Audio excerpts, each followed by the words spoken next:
Hi guys, hold on for a second. Before we proceed to the video, I have something very important to tell you. Professor Jon V. Kofas has published his new book in collaboration with Little French Media, and the title of the book is Neoliberalism, Inequality, and Authoritarianism. This book details how neoliberalism impacts the geopolitical economy in the 21st century. You can buy it from Amazon, and the link is in the description. Thank you. Now let's proceed to the video. Hello, everyone. Welcome.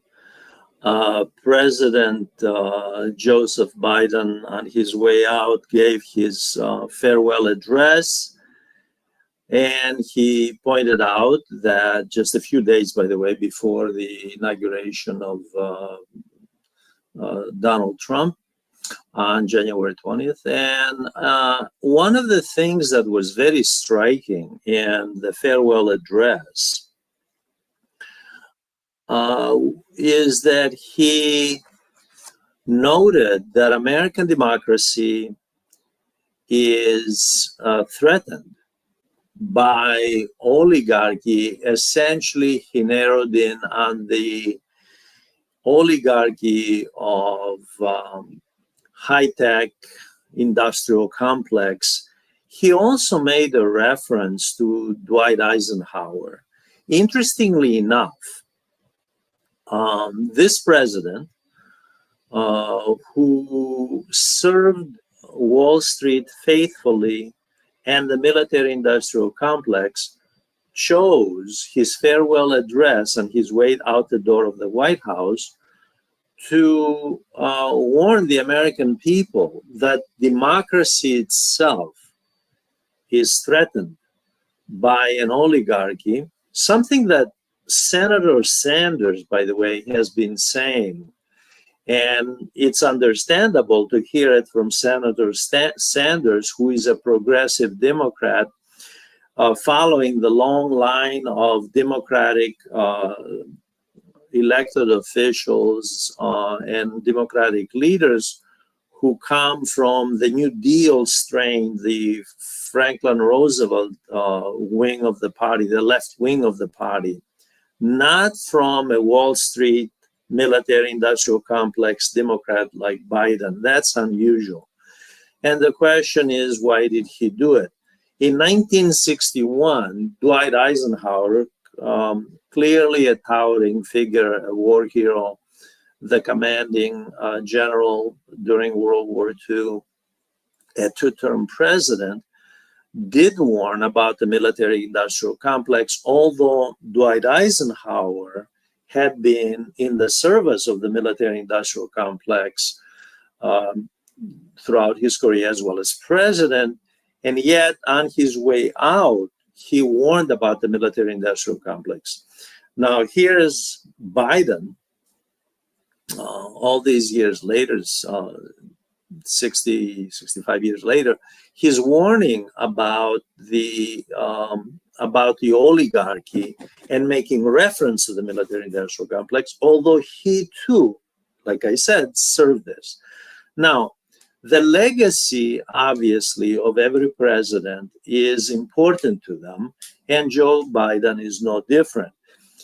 He wants to carve out a legacy for himself, and he wants to present himself not on the basis of what he actually did, the policies he followed, and we're going to have an overview of those domestic and foreign policies, which impacted the American people as well as the rest of the world, given the hegemonic role of the United States in both the geopolitical as well as geoeconomic realms on a world scale. So we have this president doing this. The question is, why did he do it? Part of the reason could be that he's bitter that Donald Trump won, defeated Kamala Harris, the vice president under Joe Biden, and he did this.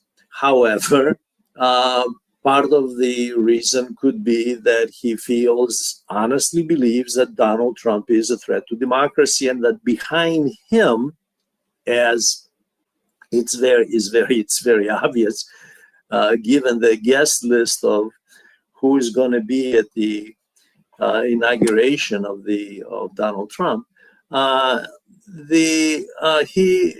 Biden honestly feels, besides bitterness, that there is a threat to American democracy by an oligarchy. Regardless of what he thinks, there is a threat to American democracy, and there has been.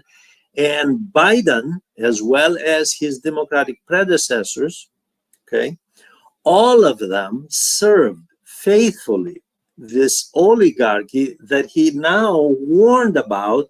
The American people are threatening democracy, just as Biden and his predecessors, regardless of whether they were Republicans or Democrats, modalities in leadership style are for gossip columns.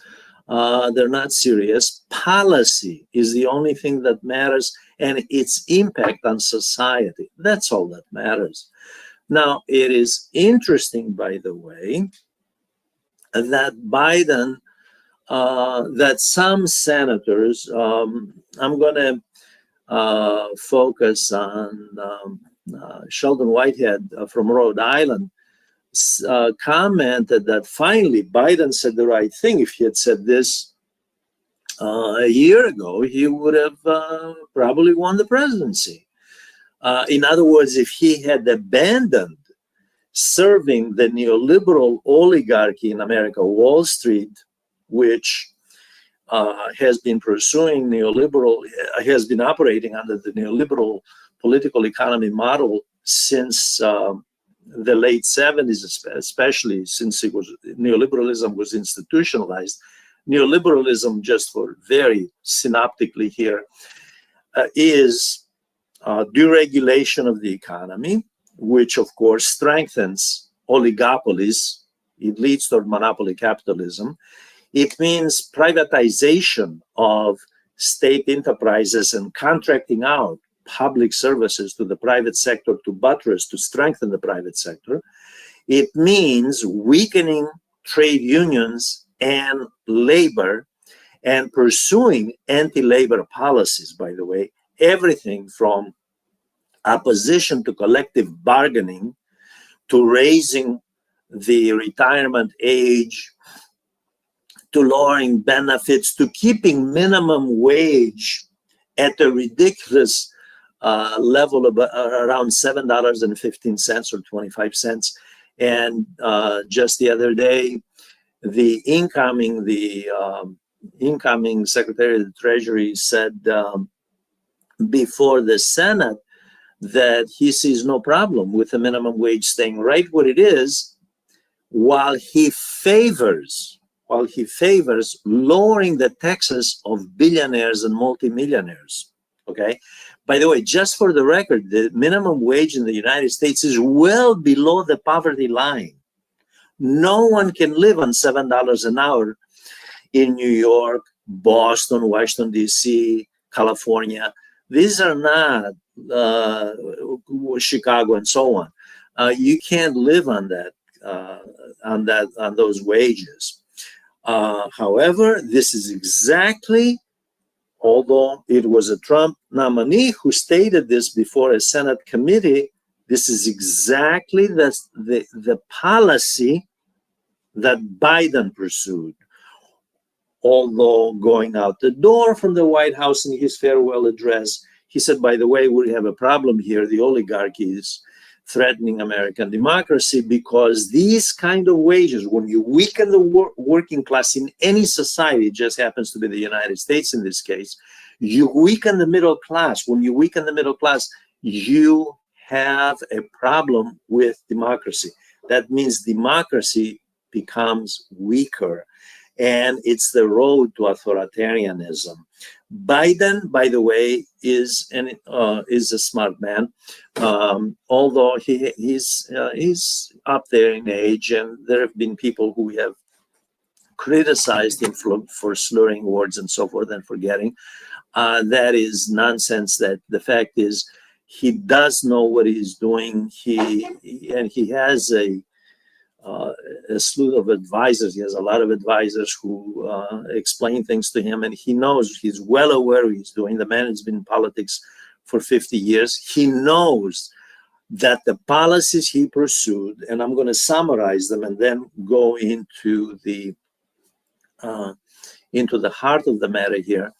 The policies he pursued, neoliberal policies that strengthen big capital, the very oligarchy which he castigated and he warned the American people about on his way out, as well as the implication that the military-industrial complex, by the way, he made reference to President Eisenhower in 1961 speech, the 61 speech.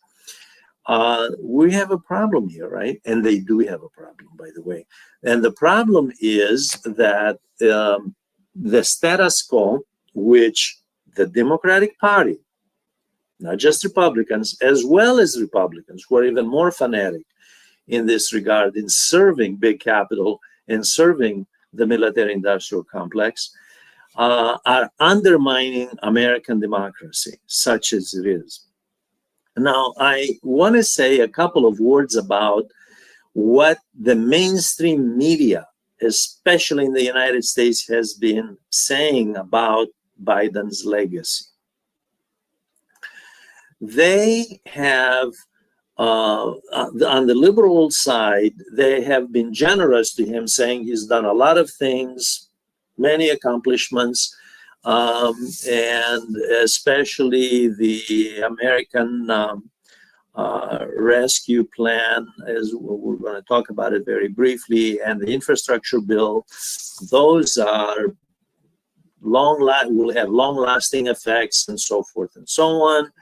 And after all, he saved America from a consecutive Trump term, although Trump just won in 2024, and the next 4 years will be the Trump administration. The liberal media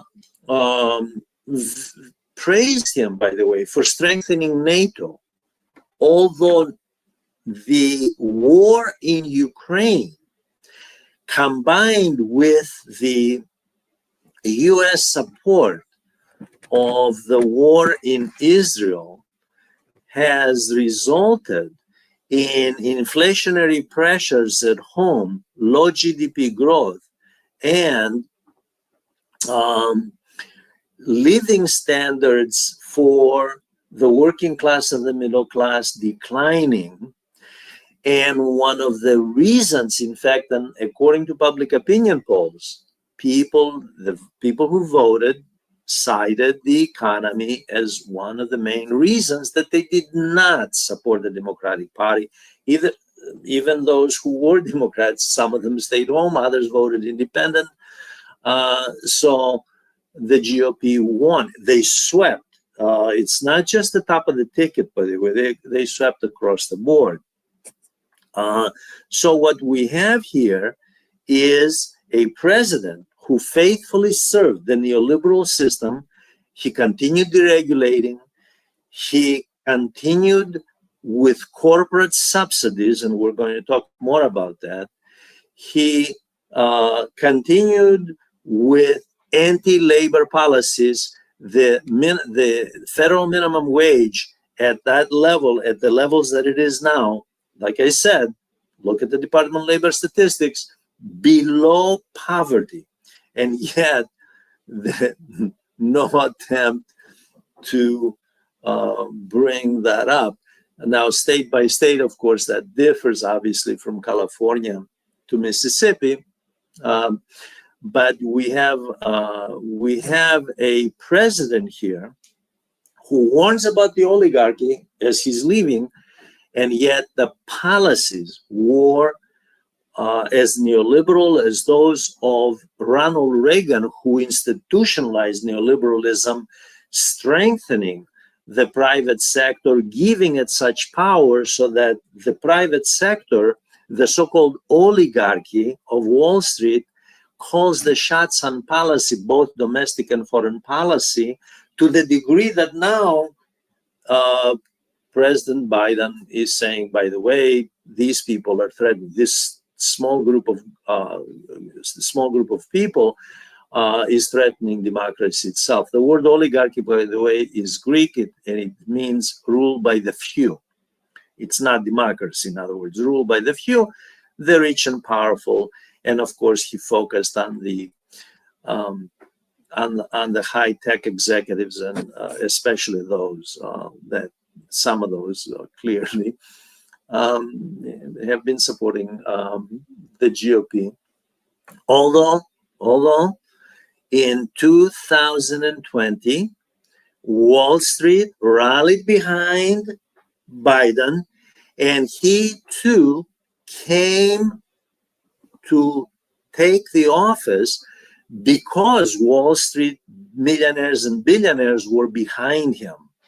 And they put him there to make sure that Bernie Sanders doesn't pull a fast one and people go to voters of the Democratic Party go to the progressive wing and vote Bernie Sanders in. So he was put in there at the last minute in 2020 by the very oligarchy he criticized. Now, the New Yorker magazine had a headline in an article entitled "Trump's Victory is Biden's Legacy." Now that says a lot. It says it all. Trump's victory is Biden's legacy. The fact is that we had a Democratic Party that the voters could have voted for if they were better off in 2024 than they were in 2020. And if they believed, because voters also look ahead, that they would be better off the next 4 years under a Harris administration. And Harris, of course, was a carbon copy of Biden.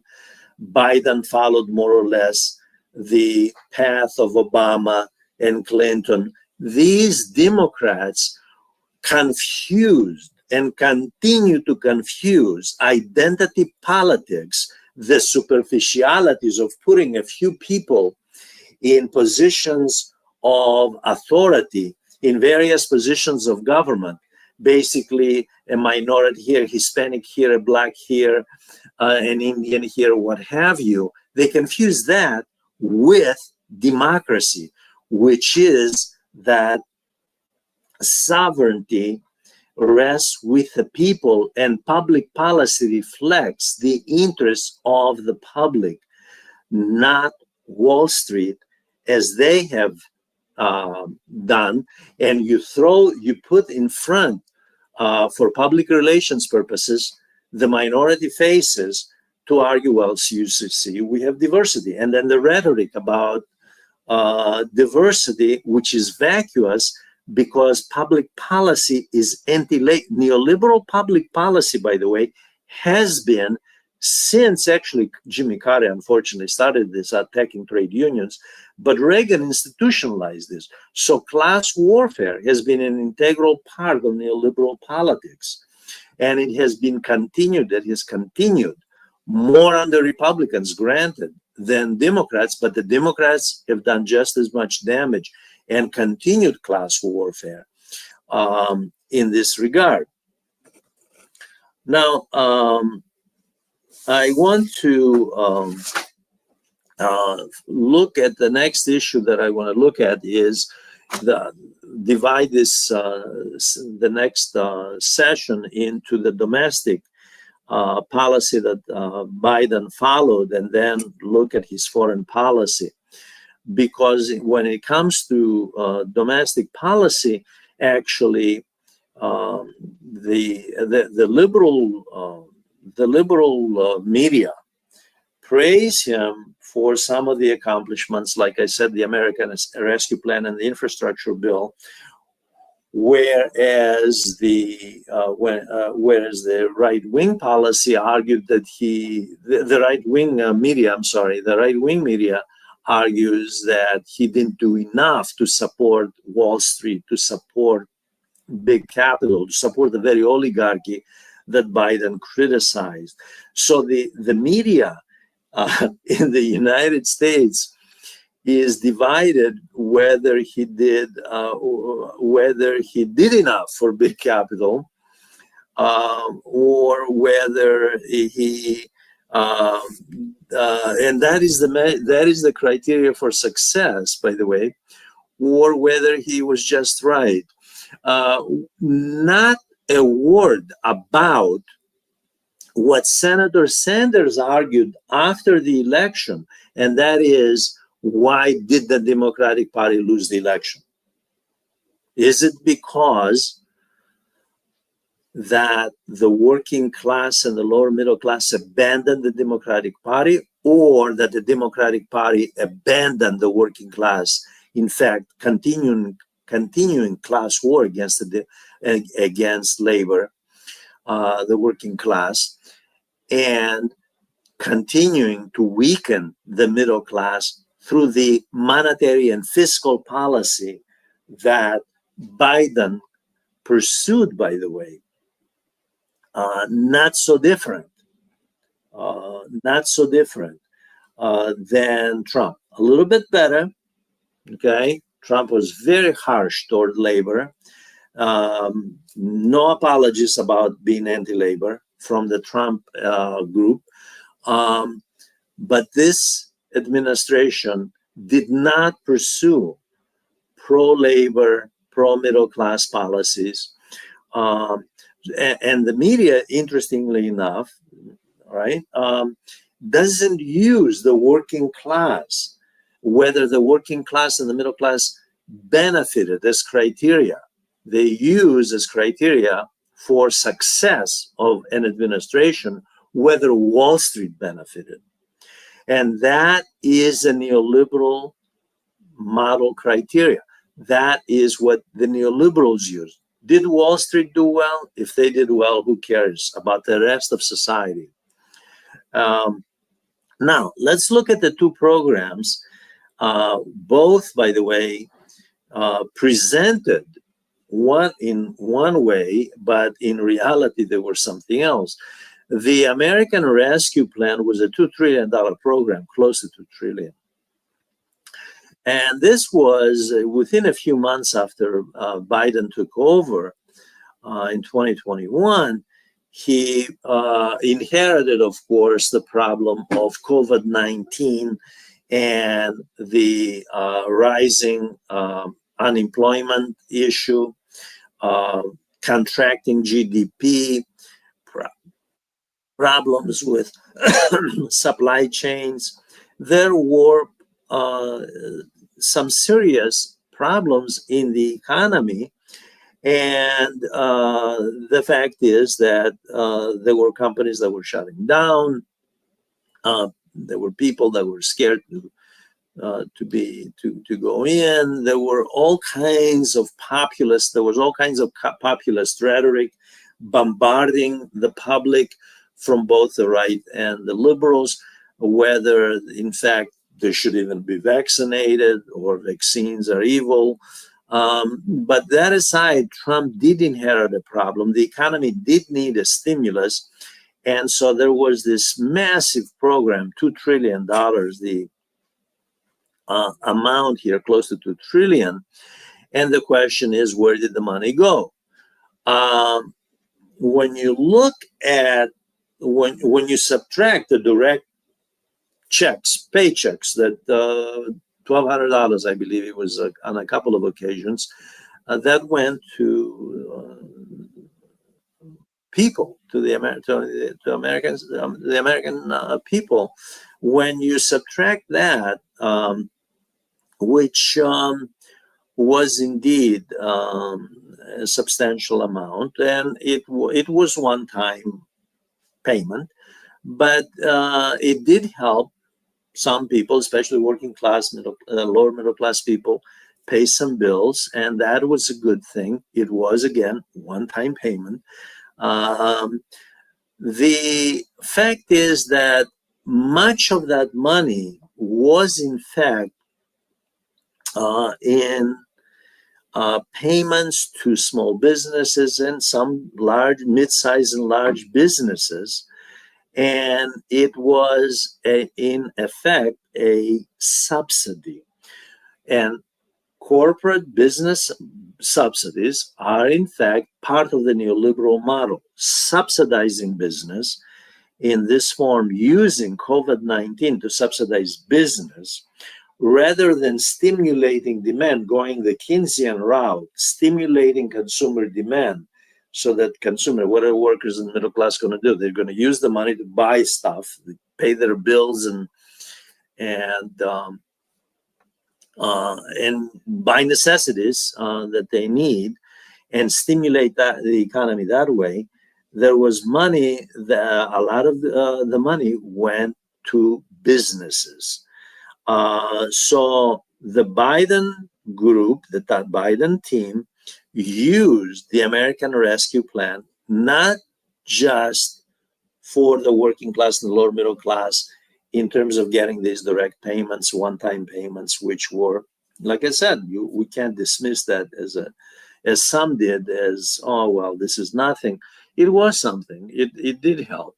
However, it was one-time payment, and it was something that was not sustainable, and it was because they couldn't possibly continue this, and it was not and it was also used to provide corporate subsidies, business subsidies, but also small businesses. And it was a band-aid approach to strengthening the economy. Then there was a few months after that, there was the $1 trillion infrastructure bill.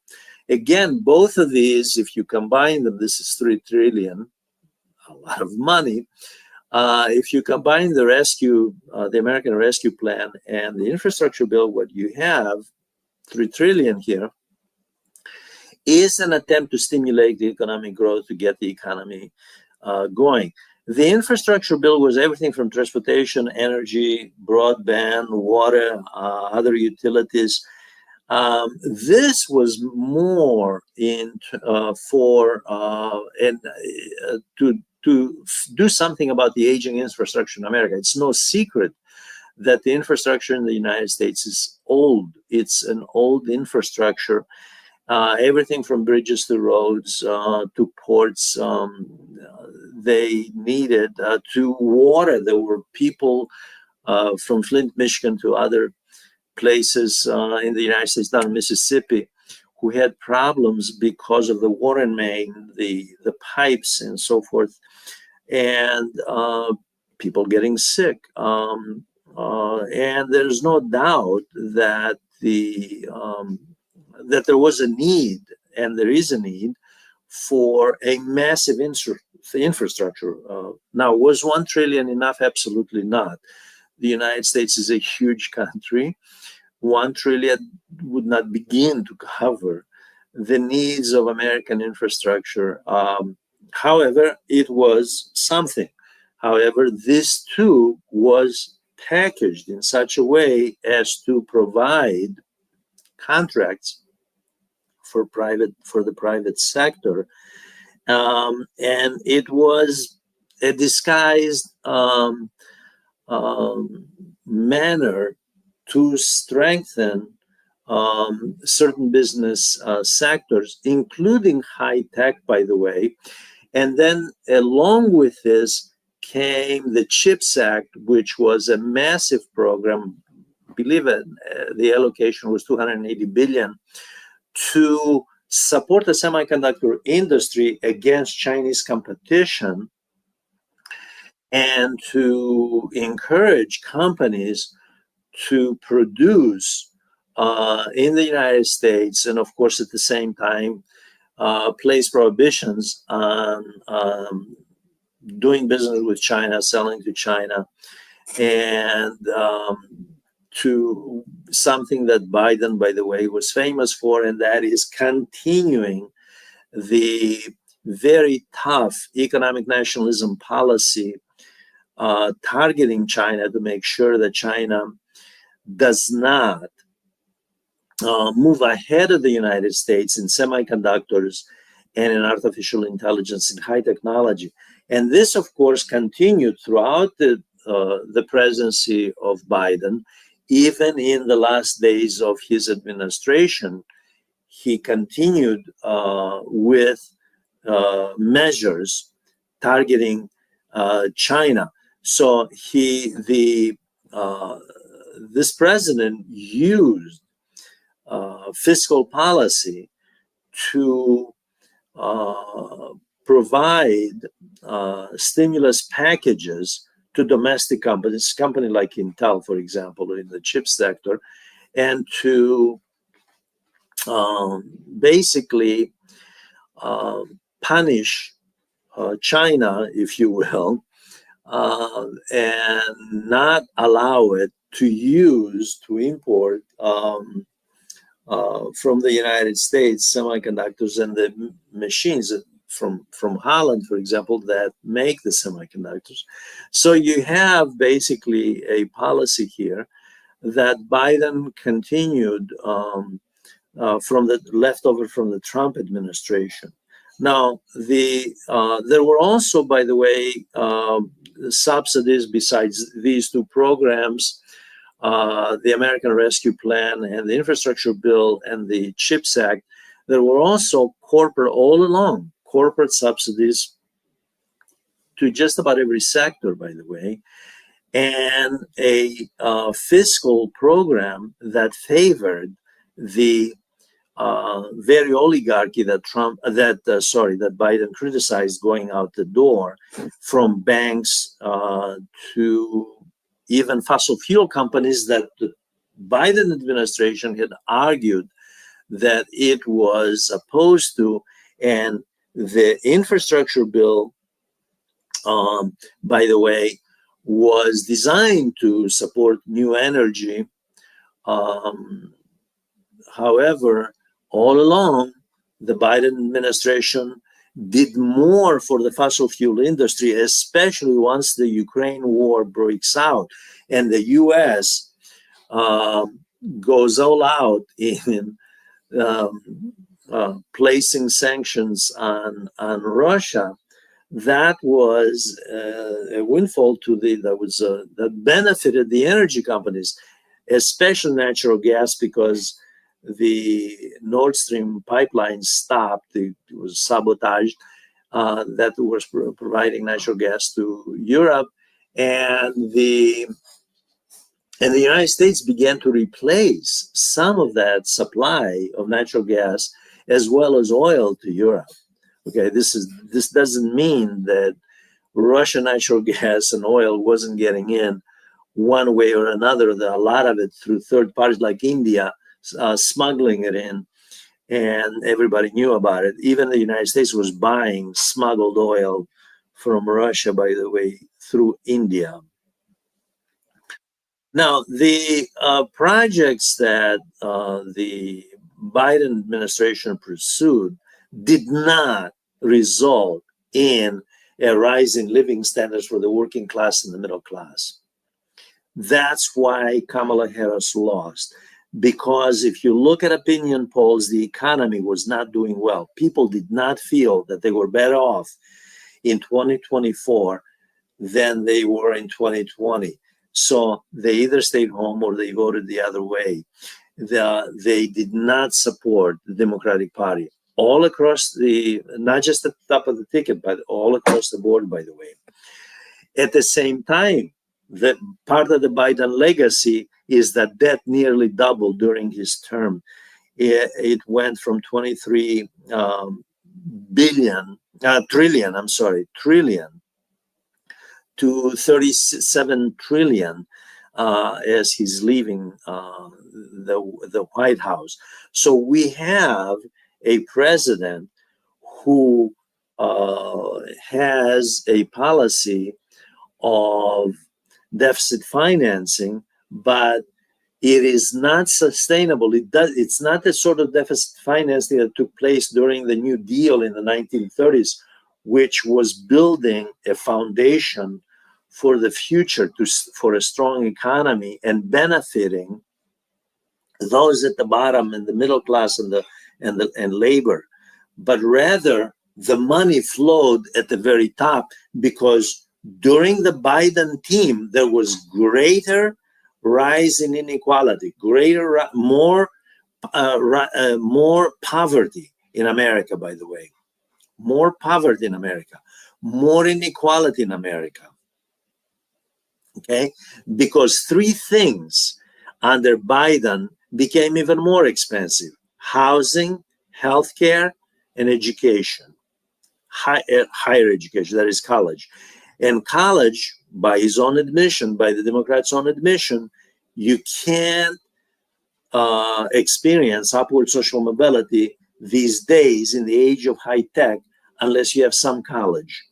As Bernie Sanders said, a college degree today, a bachelor's degree today, is like having a high school degree in the 60s. And he's absolutely correct.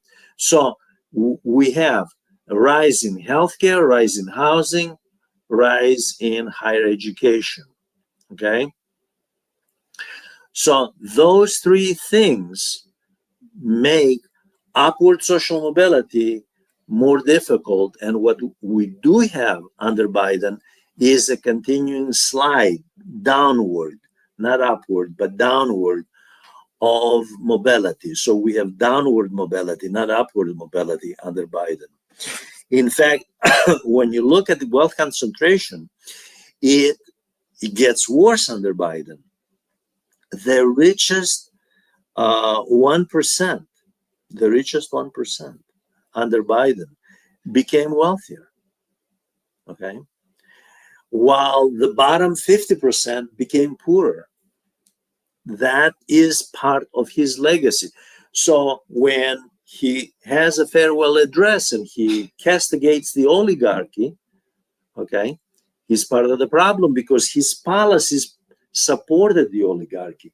So the legacy of a president must be judged on criteria of how policy impacts all of society, not just whether Wall Street and the richest, let's go from 1% to 10%, the richest 10% are better off, but whether the rest of society, what about the other 90%? Are they better off? And this is also part of the legacy of Biden. Now, the fact is that the Biden administration did not do very much to help in foreign policy either, by the way. The mainstream media has castigated him because when he came to office, he clumsily and abruptly withdrew from Afghanistan, although that process had started under Trump, by the way. Let's be honest about it. And let's be honest about another thing. Afghanistan was an attempt for the US to continue its hegemony over both Pakistan and then to prevent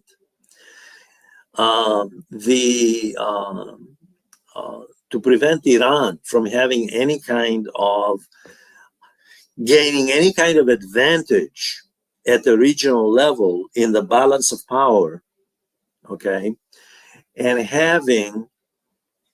by having Afghanistan under the Taliban regime being anti-Western as it was. Let's remember that in the 1980s, there was a secular government in Afghanistan. It was supported by the Soviet Union back then. The CIA and the Defense Department sent in advisors and military aid and economic aid back then in the 1980s under Reagan to the Mujahideen to Islamicists, to jihadist rebels, to fight against the secular government, which was pro-Soviet back then, by the way, and to fight against the supporters that the Afghanistan regime had, the secular regime had, which was the Soviet Union, and that regime was defeated. The legacy of US support, of supporting the Mujahideen in the 1980s, was the Taliban in the 1990s. So the US helped to bring down a secular government, which was, by the way, more tolerant of women, more tolerant of a secular orientation of society. It was going toward the secular orientation of society. And the UN, but it was pro-Soviet. So they bring it down. And what do they get? The Taliban, which is more anti-Western. Okay? So the 9/11 tragedy was the pretext to invade Afghanistan because Osama bin Laden and Al-Qaeda were there. But it was also a pretext to make sure Pakistan stays under the control of the United States. After 20 years and trillions, according to Brown University, at least 3 trillion, a lot of money spent between Afghanistan and Iraq. The US probably spent somewhere in the neighborhood of 5 to 7 trillion, depends what source you look at. Enormous amount of money, 2 decades of occupation going nowhere. Biden did the right thing, pulling the US out of there. Okay. Yes, it was handled clumsily.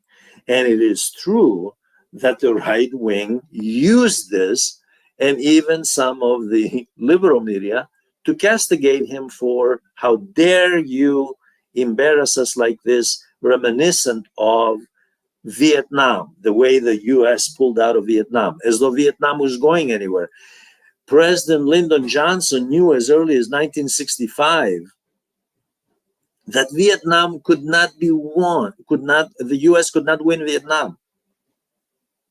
It was unwinnable unless, as Nixon used to say, Richard Nixon, when he would drink a little bit more than he should have, he used to say that, well, maybe we should nuke them. The only thing that would work with these people is if we just use nuclear weapons.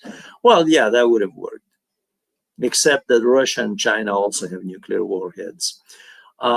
Now, the situation with Afghanistan was hopeless. It was hopeless. The war aims of a military solution realized in Afghanistan were proved to be misguided, because after 2 decades, it was going nowhere.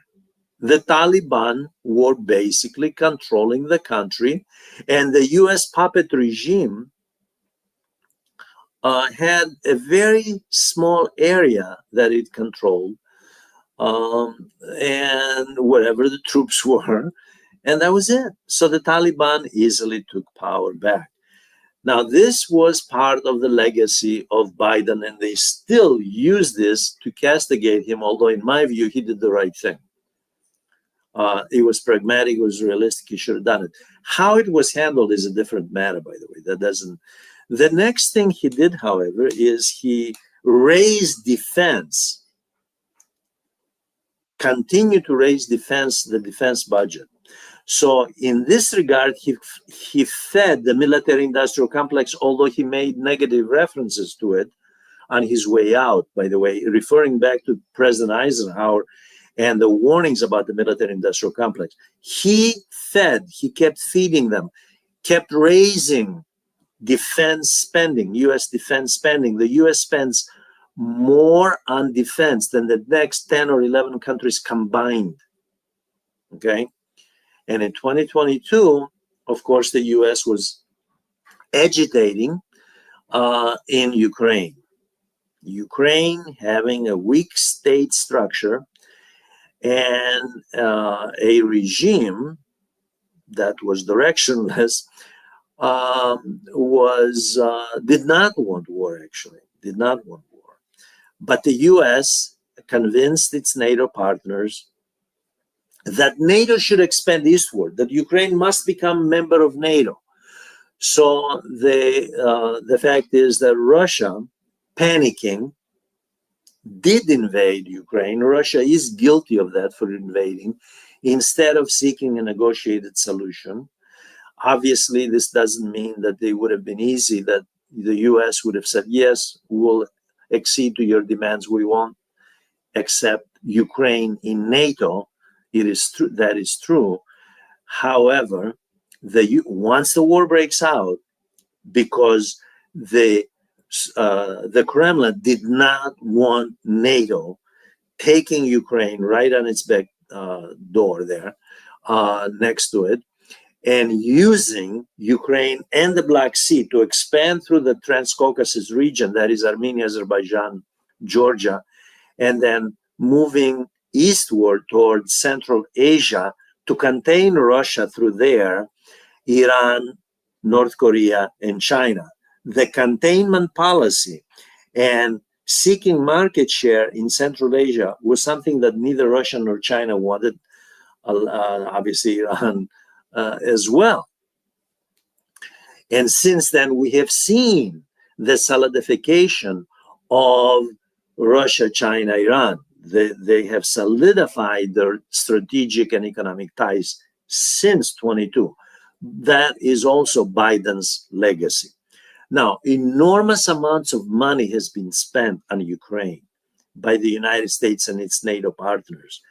Hundreds of billions of dollars, by the way, by NATO, US leading the charge here. The question is, when a country goes to war, it should have war aims. What are the war aims of the US? To expand eastward, to have NATO expand eastward when Russia and China are standing in the way? It looks like there will be a negotiated solution by Biden's successor, Trump. And it looks like Trump will have to negotiate the question of NATO expansion eastward with his counterpart in the Kremlin, Putin. Okay. In the meantime, about a third of the Ukrainian people have been displaced internally or externally. That is, they become migrants into the surrounding countries from Poland to Romania and so forth. They've spread out. They've fled. Massive destruction in the hundreds of billions of dollars in Ukraine, and a massive economic dislocation of Ukraine, with derivative effects for all of the European Union. Just this week, by the way, another disappointing report on GDP growth of Germany. Germany has, which is the largest economy in Europe, by the way, Germany suffered serious setbacks as a result of the US-led war in Ukraine. No one forced Germany to go into this. They went into this willingly, by the way, because their companies felt that there was something to be gained in this. And they're making money. They are making money. Not all of them. Volkswagen is in serious trouble. And just recently, the Chinese, in fact, this morning I read in Asian press, but the Western press also picked it up since then, that the Chinese companies want to absorb some of the closed factories of VW, Volkswagen, one of the largest auto companies in the world. So that we have had as a legacy of the Ukraine war, the military solution, the part of the neoconservative legacy of the Biden administration, because he surrounded himself with neoconservatives who were reckless in pursuing military solutions to diplomatic crisis when there was a diplomatic solution that could be reached. Not easy, difficult. The Chinese had put all kinds of plans on the table. Let's look at this option. Let's look at that option. There were other countries from Qatar to Turkey, we're all saying, let's look at the diplomatic solution here. Let's find a way, because the entire world economy, according to the World Bank and the IMF, suffered as a result of the proxy war of US-led NATO in Ukraine. Russia had security concerns that needed to be addressed. This is not to make Russia look like doves. On the contrary, they pursued a military solution as well.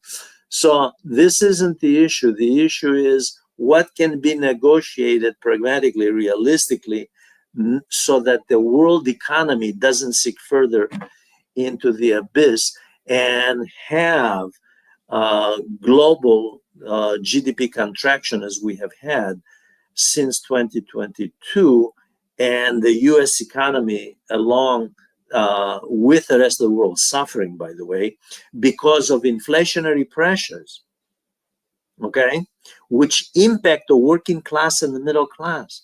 That's who suffered as a result of the US-led campaign in Ukraine.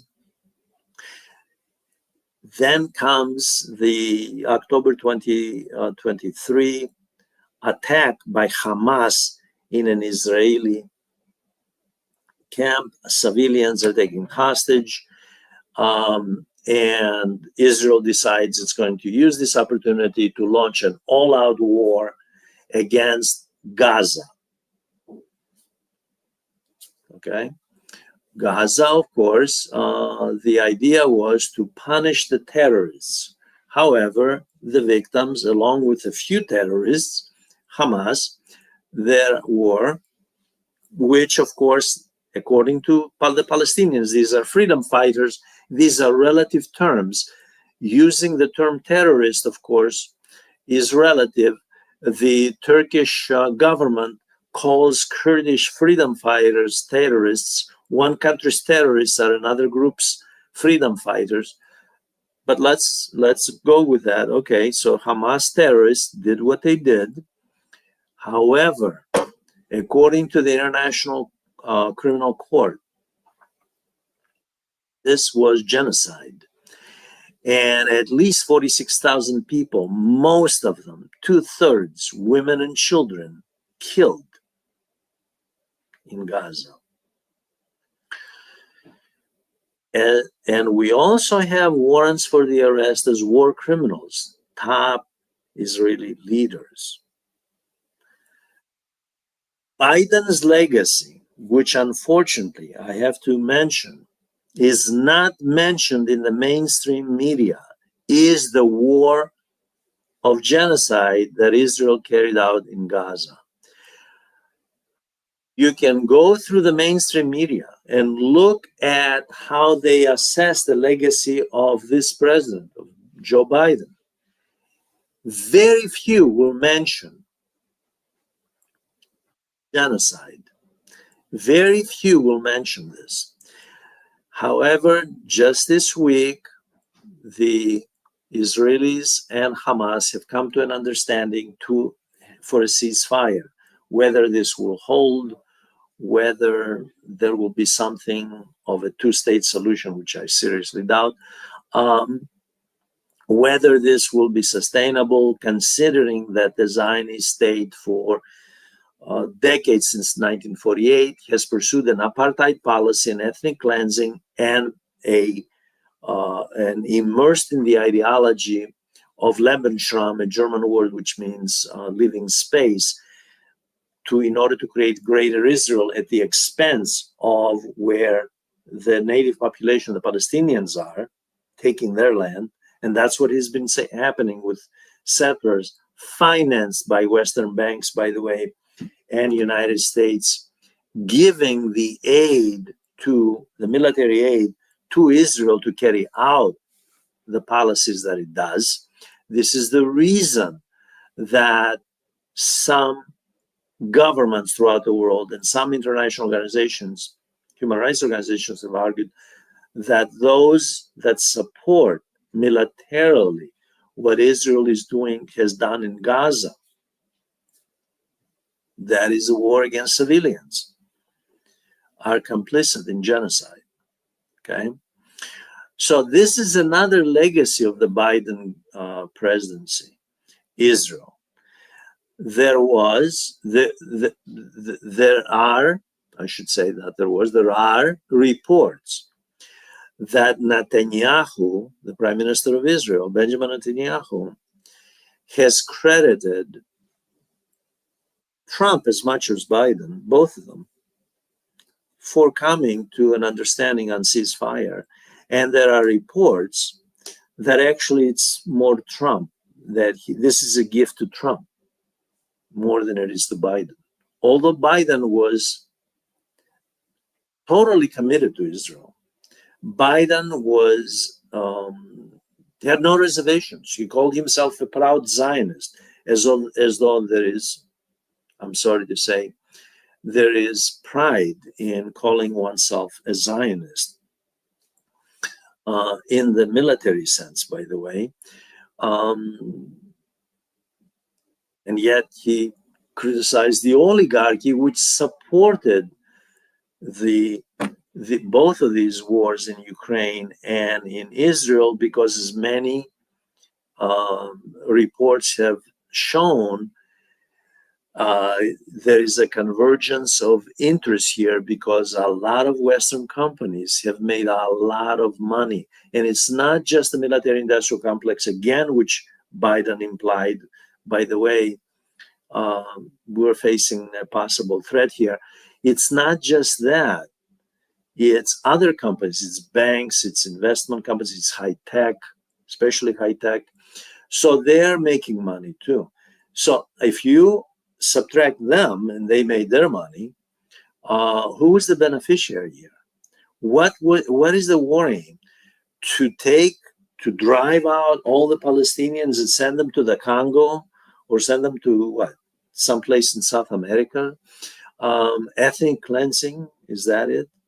And this is a source of pride. That is also part of the Biden legacy, by the way. Driven by the very powerful interests that are pro-Zionist and pro-war, the very oligarchy that Biden criticized of threatening America. And yet he supported policies that further the interests of this oligarchy. The last thing I want to mention is China.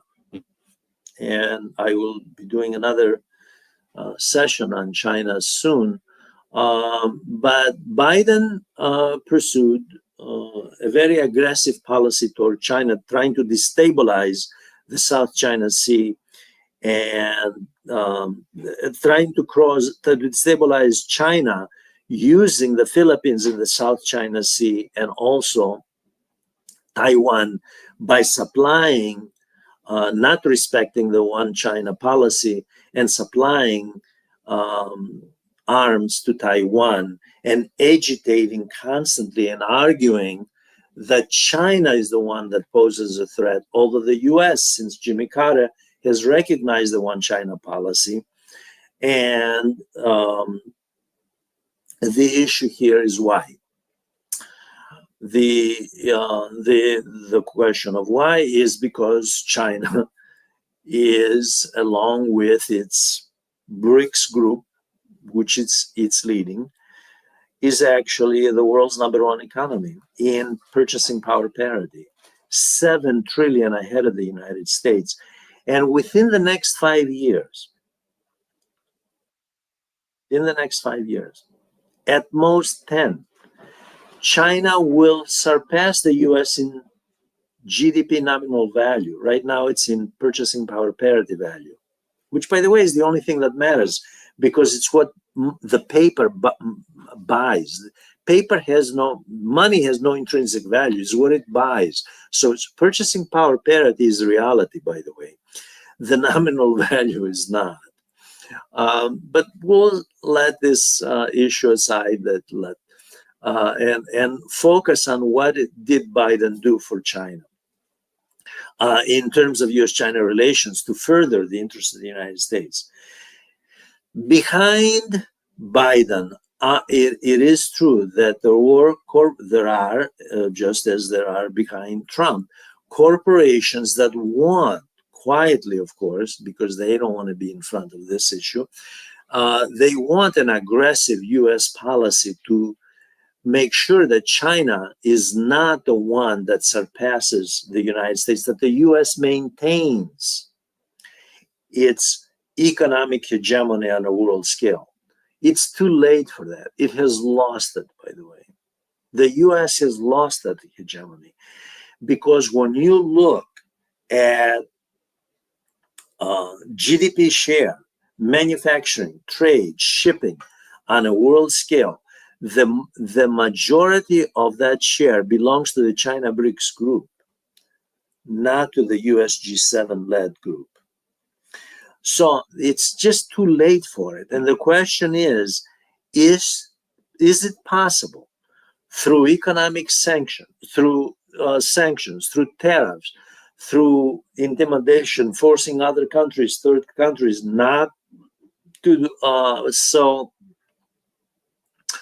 their own companies or enter into contracts with China, not to sell semiconductors, not to do business with China in certain sensitive areas, which in the name of national security, they should not, according to the United States. Fine. Is it possible to stop China in this manner through economic nationalism and combined with containment militarism, which Biden has pursued, okay, containment militarism, and old Truman, that's how far back it goes back to 1950, policy, containment militarism that is used the superior defense sector that the U.S. has. Obviously, it is superior to the rest of the world. Here, there's no doubt. As far as the economy, yes, it isn't the world's number one. But use the considerable defense sector that the U.S. has with its presence. The U.S. has a presence of military presence of some type or another, whether it's a full base or just advisors, or in almost every country in the world, about 175 countries around the world. So the U.S. is everywhere in the world, literally everywhere, and use that. The U.S. use geopolitical pressure to slow down China from overtaking the United States. Is that possible now, right now? When you look at statistics just released today, by the way, I just happened to look. The U.S. GDP for 2024, U.S. GDP growth was half of that of China. And yet, when you look at the Western press, they warn about China's economic problems. Not that they don't have it. They actually, one of the problems that they have is local regional debt. They've been piling up the debt. But they're nowhere near where the U.S. is in terms of the rapid rise in public debt in the last 15 years under both Democrats and Republicans. They're nowhere near that. And it's not just that. The structure of the Chinese economy is based on the productive sector, especially infrastructure through the Belt and Road Initiative program, which is a global integration program. It is not based, the structured Chinese economy is not based on the financialization of the economy, where the value of the economy is measured in terms of the market value of corporations, which is based on speculation, because people buy and sell stocks on a daily basis, and the value, the market value of a company changes. So the parasitic financialization focus of the US and certainly the G7 market criteria is not pertinent in China. They're focused on the real economy, the primary sector, that is mining, forestry, agriculture, fisheries. That's the primary sector. Manufacturing, the secondary sector, and then the tertiary sector, service. They're focused on the growth of these sectors, not the financialization of the economy, which is speculative and it's parasitic, by the way. Middlemen making money doing nothing except being, let me give you one example, which is detrimental to the US consumer, especially the middle class and the working class. This is just a statistic that the US government released recently, and it's pertinent to Biden's legacy. Middleman companies in the United States charging anywhere from 200–300% markup for drugs, prescription drugs, all the way up to 8,000%. Okay. And then the consumer pays. And the federal government, by the way, which is the taxpayer, the general taxpayer. That too is a legacy. That too is a legacy of an administration that is not interested in helping the working class and the middle class, because that's where regulation comes in. Deregulation is what neoliberals and Wall Street, neoliberal economists and advocates in Wall Street want, because it maximizes profit, and especially for parasitic sectors like that, middlemen marking up for, prescription drugs up to 8,000 markup, right? And who's going to pay for it? And for what? For prescription drugs, for the health of people, of human beings. In any case, Biden's legacy is neoliberalism, support for neoliberalism, and support for containment militarism, the military-industrial complex. The oligarchy benefits from that. And that's the oligarchy he castigated going out the door of the White House. I want to thank you for listening, write comments, ask questions. By all means, join this channel, which is managed by my very good friend, Asad Alim. And again, I want to thank you for listening.